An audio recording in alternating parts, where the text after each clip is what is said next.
नितेश राणे यांच्या उपस्थितीत राहुल गांधी यांनी केलेल्या वक्तव्याचा निषेध करत आरक्षण बचाव रॅली काढण्यात आली। यावेळेला राहुल गांधी यांच्या विरोधात जोरदार घोषणाबाजी केली गेली।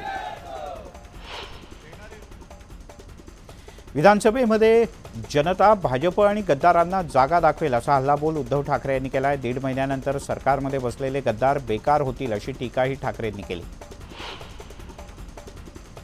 सरकार आल्यानंतर तुमच्या लुटीचा हिशेब मांडणार असं उद्धव ठाकरे यांनी सत्ताधाऱ्यांना म्हटलं आणि इशारा दिलाय। कंत्राट निघतं पण कामं पूर्ण होत नाहीत। भाजप फक्त पदाधिकाऱ्यांचे खिसे भरतो असा आरोपही त्यांनी केला। मोदींच्या प्रेरणेने आपलं राज्य प्रगतीपथावर आणलं असं मुख्यमंत्री एकनाथ शिंदे यांनी म्हटलंय। आपलं सरकार लाडकं सरकार झालंय अशी टिप्पणी शिंदे यांनी केली। वोट जिहाद हा फेक नॅरेटिव्ह असून तो भाजप आणि संघाकडून जाणून-बुजून पसरवला जात असल्याचा आरोप संजय राऊत यांनी केला।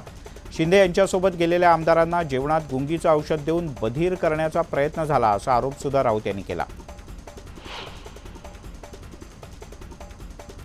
महाविकास आघाडीमध्ये मोठा भाऊ आणि छोटा भाऊ असं काही नाही, आम्ही तिळी भावंड आहोत असं जयंत पाटील यांनी म्हटलं। मुख्यमंत्री पदासाठी न भांडता समान जागा वाटप कसं होईल यावर आमचं लक्ष असल्याचंही जयंत पाटील यांनी नमूद केलं।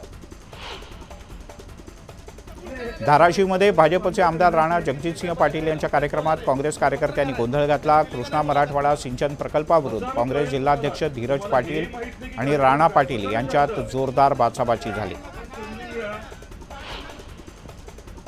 दक्षिण सोलापूरचे माजी आमदार दिलीप माने यांनी शरद पवार यांची भेट घेतली। यावेळी सोलापूरचे जिल्हाध्यक्ष बळीराम काका साठे यांनी दिलीप माने यांची शरद पवार यांच्यासोबत भेट घालून दिली।